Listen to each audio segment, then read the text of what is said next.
ఏటి బాబా వెనకాడతాం? సూర్యుడు నాకు లీడరు, నీకు అల్లుడు అయినాడంటే మనం చేసే తప్పుడు పనులకి లాడ్ రాకుండా ఆడే చూసుకుంటాడు. అది కూడా కాదు అన్నాడే లీడర్ నాకు అల్లుడు అయితే ఈలే. అది కాదు, ఆడి తమ్ముడు ఆసుగాడిని చూస్తే నా మా చెడ్డ భయం. ఏదో ఈదులో పోతుంటే ఎదురుపడి ఎక్కిరిస్తాడు. ఏమైనా అందామంటే చుట్టూ 10 మంది రౌడీసులు. ఓషోష్, అదో పెద్ద ప్రాబ్లం ఏంటి? ఈ పెళ్లి కాగానే నా పార్క్ ఉద్యోగం మానిపించి మన ఫ్యాక్టరీలో మేత్రిగా వేసేస్తే సరే చచ్చినట్టు పడి ఉంటాడు. కొడుకు మీద వంకెట్టేసి వాళ్ళ అమ్మ బిడ్డలు మన ఇంటి మీద పెడతా వాళ్ళ అమ్మ నేను చేయలేను. వాళ్ళు మన ఇంటి మీదకి ఎందుకు వస్తారు పిండే? అయితే అమ్మాయిని అత్తారింటికి అమ్ముకుంటావా ఏంటి? వచ్చా అదేంటి మాట? మరి ఏట్రా నువ్వు అనేది? మనం కట్టే కొత్త ఇంటికి వనజి పేరు ఎట్టేద్దాం, వాళ్ళంతా అక్కడే పడి ఉంటారు. మరి ఇంటికి అసలు ఎవరెట్టుకుంటారేంటి? ఆడే లీడరు సంపాదిస్తున్నాడు కాదేటి. ఇస్తాడు సరే, ఈ ఇంట్లో ఆడపిల్ల లేకుండా నన్ను ఒక్కదా అని ఆడమంటావా ఏంటి? దానికి అడ్వాన్స్ ప్లాన్ వేసినాను. ఈ పెళ్లి గాని ఊరంగేడు చెల్లెలు నేను చేసుకుంటాను. మరి నీ కాల్ కావాలి కదా ఏంటి? మరి ఊరే సుబ్బుడు పెద్ద ఐడియా వేసినావురా. రే మెట్రికులేషన్కే నీకింత తెలివి వచ్చింది. బిఏ చదివితే నువ్వేమయ్యాడు? రే నువ్వు ఏ నాటికైనా గొప్పడు అవుతావని నాకు మా చెడ్డ భయంగా ఉందిరా. ఎవడరా తెవడ తప్పించగలడు బాబాయ్. ఈనాటి గొప్పోళ్ళు అంతా చిన్నప్పుడు నాలాంటి బాగా చెప్పినవురా. సరే, ఈ సంబంధం సంగతి ఇంతకీ అమ్మాయితో చెప్పినా? అది అసలే మొండిగటం, పైగా చదువుకుంది. నా పెళ్లి చేయడానికి నువ్వెవడం అంటే? అవునరా, దాని సంగతి నేను చూసుకుంటాను. నాకు ఒగ్గే. అది సరే కాని పెళ్లికి ముందు అతనితో కొన్ని షరతులు మాట్లాడాలి. నా వ్యక్తిత్వానికి భంగం రాకూడదు. నేను చెప్పినట్లు అతను నడుచుకోవాలి. అలాగే. అతను మన ఇంట్లో ఉండాలి కానీ వాళ్ళ ఇంటికి నేను వెళ్ళను. ఓకే. అత్త ఆడబిడ్డ నా చెప్పు చేతల్లో ఉండాలి. Very good. నాకు తెలియకుండా వాళ్ళ బంధువులు ఎవరు మన ఇంటికి రాకూడదు. సపోజ్ వచ్చారనుకో, మనం చెప్పినట్లు నడుచుకోవాలి. అలాగే అలాగే. కోర్టులో ఎన్ని పనులున్నా రోజు క్లబ్బులకి సినిమాలకి నాతో రావాలి. అగ్రీడ్. ఈ షరతులన్నిటికీ అతను ఒప్పుకుంటాడేమో కనుక్కో. అందుకు ఆడి తరఫున నేను గ్యారంటీ కావాలంటే రాసిస్తాను. ఆడి సంగతి నాకు బాగా తెలిసే. ఆడు ఒకటి నాటాడు కాదు, గంగిరెద్ది. తాలేడు దీపమంటే ఆడు దీపుతాడు. ముందు పోతా ఉంటే ఎంటబడి వెనకాలే వస్తాడు. మరి ఏడు చెప్పు. ఓకే, ఫిక్స్ చేయి.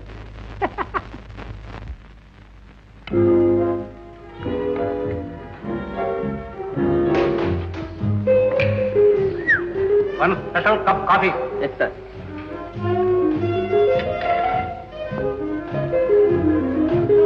సూర్యం, ఇంతగా ఎందుకు చెబుతున్నానంటే మనకి నా సిస్టర్ కాదు, నువ్వు నా ఫ్రెండ్ అని. అది కాదు సుబ్బు, పెద్దవాడి అమ్మను కూడా ఒకసారి అడిగి. అడుగు, అభ్యంతరం ఏముంది? కానీ ఇంతకంటే మంచి సంబంధం నీకు దొరకదు. కావాలంటే రాసిస్తాను. ఏట ఆలోచిస్తున్నా? మరో విషయం, వనజ మా బాబాయికి ఒక్కతే కూతురు, అనగా ఓన్లీ డాటర్. ఓలిడంత ఆస్తి, చచ్చేటంత పలుకుబడి.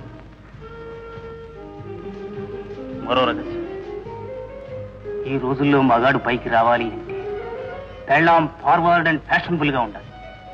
మా వరజ లాంటి పెళ్ళామే కనుకుంటే నీకేనాటికైనా విదేశీ యాత్ర, అనగా ఫారెన్ టూర్ ఖాయం. కావాలంటే రాసిస్తానా? ఏటంటావు? ఇందులో నేను చెప్పేదే ఉంది నాయన. నువ్వు పెద్దవాడివయ్యావు. ఆడపిల్లనిచ్చే చోట పెద్ద చోట ఇవ్వాలని, తెచ్చుకునే చోట చిన్న చోట నుంచి తెచ్చుకోవాలని పెద్దలు చెప్తారు. అవన్నీ పాతకాల మాటలమ్మా. ఇప్పుడు రోజులు మారే. అయినా మనం ఎల్లకాలం ఇలాగా ఉంటామా? గొప్పవాళ్ళం కాము. అవటానికి ఒక మెట్టు. లక్షల కొద్ది ఆస్తి అంతస్తు వచ్చి అమంతం గొడవ పడుతుందమ్మా. దాంపత్య జీవితానికి ఆస్తి అంతస్తులు మాత్రమే కాదు నాయన, అనుకూలత అనురాగం కూడా కావాలి. అవన్నీ తర్వాత ఆటోమేటిక్ జరిగిపోతాయమ్మా. నువ్వు అను, నీతో నేను చూసుకుంటాను. సరే, నీ ఇష్టం.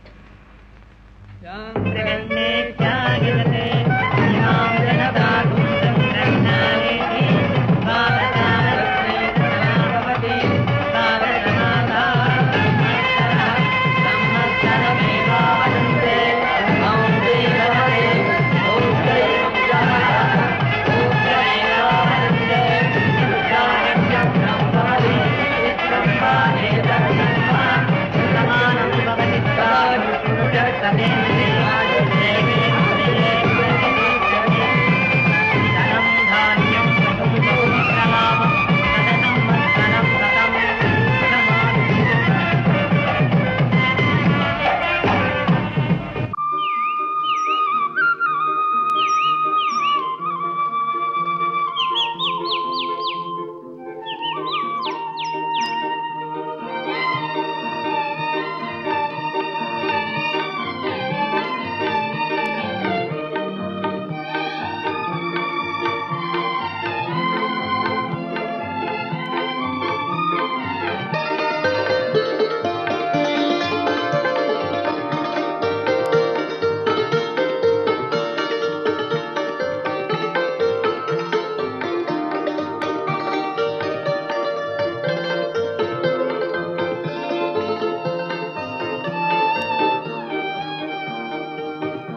కోర్టుకు వెళ్ళొస్తాను.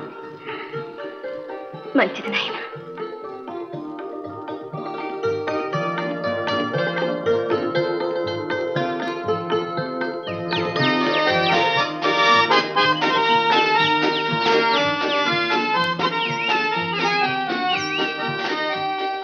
ఏం వనజ, పొద్దున ఎక్కడికి వెళ్ళావు? రాత్రికి కల్చరల్ డెలిగేషన్ కి డిన్నర్ లేదు, క్లబ్కు వెళ్ళి స్పెషల్ డిషెస్ ఆర్డర్ ఇచ్చి వస్తున్నా. అదేమిటి ముఖా నా బొట్టేమిటి భూత వైద్యుళ్ళ? ఏదో అమ్మ పెట్టిందిలే. ఇలాగే వెళతావా కోర్టుకి? ఎవరైనా చూస్తే నవ్విపోతారు. సూర్యం, మరిచాను, కోర్టుకి వెళ్లే దారిలో గార్డెన్ హోటల్కి వెళ్ళి ఐస్ క్రీమ్ ఆర్డర్ ఇచ్చిరా. అలాగే. సూర్యం, సాయంత్రం వచ్చేటప్పుడు ఓ డజన్ రోజ్ గార్లెన్స్ కూడా తీసుకురా. OS.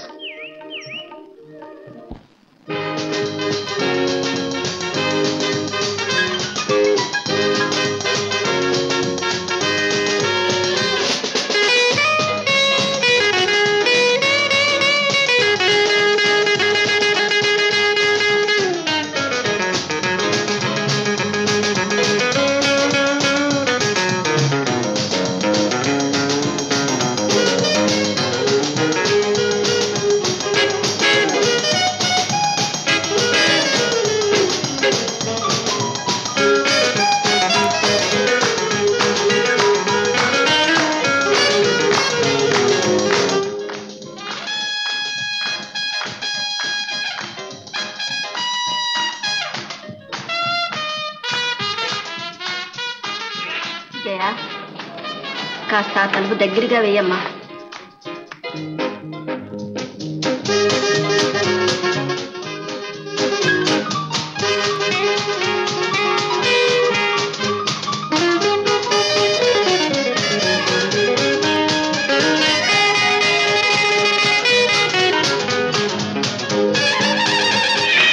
Soorin, excuse me, would you mind stopping that music?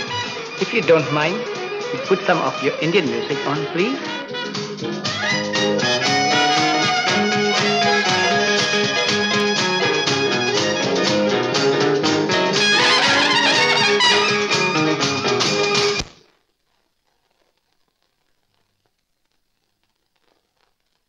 వీళ్ళకేదో సంస్కారం ఉందనుకున్నాం. వీళ్ళ దేశంలో వీళ్ళేదో వట్టి పల్లెటూరు నాటరకంలా ఉన్నారు. పొరపాటు మంచి, అంత దూరం నుంచి వాళ్ళు వచ్చింది మన సంగీతం మన కళలో చూడటానికి. వాళ్ళ సంగీతం వాళ్ళ మొహన కొడితే ఎలా చెప్పు?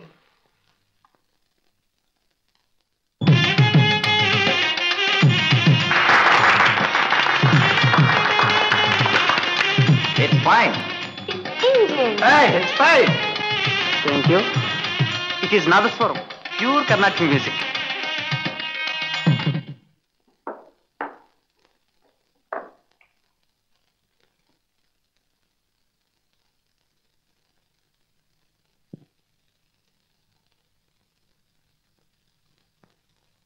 చిచి, ఈ ఇంట్లో ఉండేది మనుషులా దున్నపోతులా?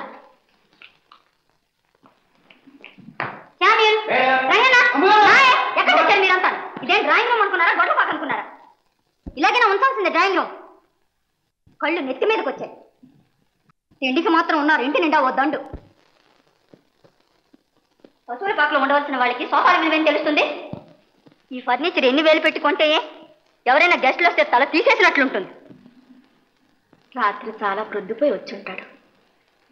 పాపం అలిసిపోయి ఇక్కడే నిద్రపోయాడు. లేచాక నేను చెప్తాలేమ్మా. చెప్పడానికి చిన్నపిల్లాడా? చూడండి ఆ సిగరెట్ పీకిలు అవిను. తనకి వేరే గదవ టేసిందిగా. ఈ చండాలం అంతా అక్కడ చేసుకోరాదు.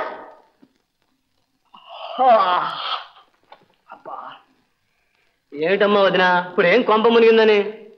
నేనేం కుర్చీలు ఎరగొట్టానా, సోఫాలు దించేసానా? పడుకున్నాను అంతేగా. సోఫాలు పడుకోవడానికేనా? మరి ఎందుకు ఇంత మెత్తడి సోఫాలు? నువ్వు ఊరుకోరా వాసు. ఇప్పుడు వదిన మాత్రం ఏమంది? ఆ పడుకునేదేదో నీ గదిలో పడుకోకూడదా అంటే? ఆ గదిలో గాలి రాదు, పాడు రాదమ్మా. గాలి వచ్చే గదికి డ్రాయింగ్ రూమ్ అని పేరు పెట్టి ఎవరి కోసం అడ్డు పెట్టాం.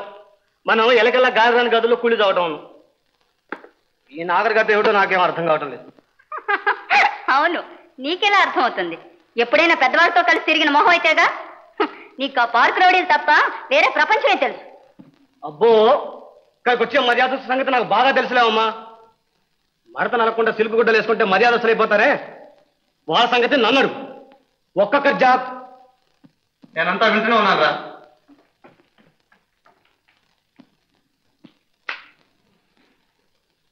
చూసావు మా ధోరణి? పెద్ద చిన్న అన్న జ్ఞానం ఉండక్కర్లా వాడికి. వదిన కదా, వనజనాలు ఎదిరించి మాట్లాడ మర్యాదేనా? ఇల్లు శుభ్రంగా ఉంచుకోవడం తప్ప మన అంతస్తులతో పాటు మనము మన అలవాట్లు మారక్కర్లా? మారుతాయి. ఎలా మారుతాయి? పందికి బురదలో ఉన్న ఆనందం పన్నీట్లో ఎలా ఉంటుంది? అన్నయ్య కాఫీ. అసలు ఇది వారి తప్పు కాదమ్మా. చిన్నప్పటి నుంచి ఆ రౌడీ ముఖతో తిరిగి అలా తయారయ్యాడు. ఆ ఉద్యోగం మానేద్దామని ఎన్నోసార్లు చెప్పాను. నా మాట ఎవరైనా వింటేనా? ఇంట్లో కూర్చునేదానివి, నీకేం తెలుస్తుంది? బయట వాడు నా తమ్ముడు అని చెప్పుకోవడానికి చెడ్డ సిగ్గుగా ఉంది.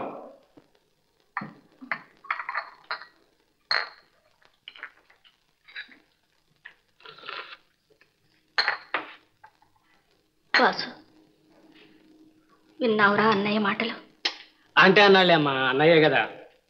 పాపం వాడు మాత్రం ఏం చేస్తాడు? అమ్మా, ఆయన ఇప్పుడు సీతమ్మ కొడుకు కాదు, వనజమ్మ మొగుడు. నోరు మీరా.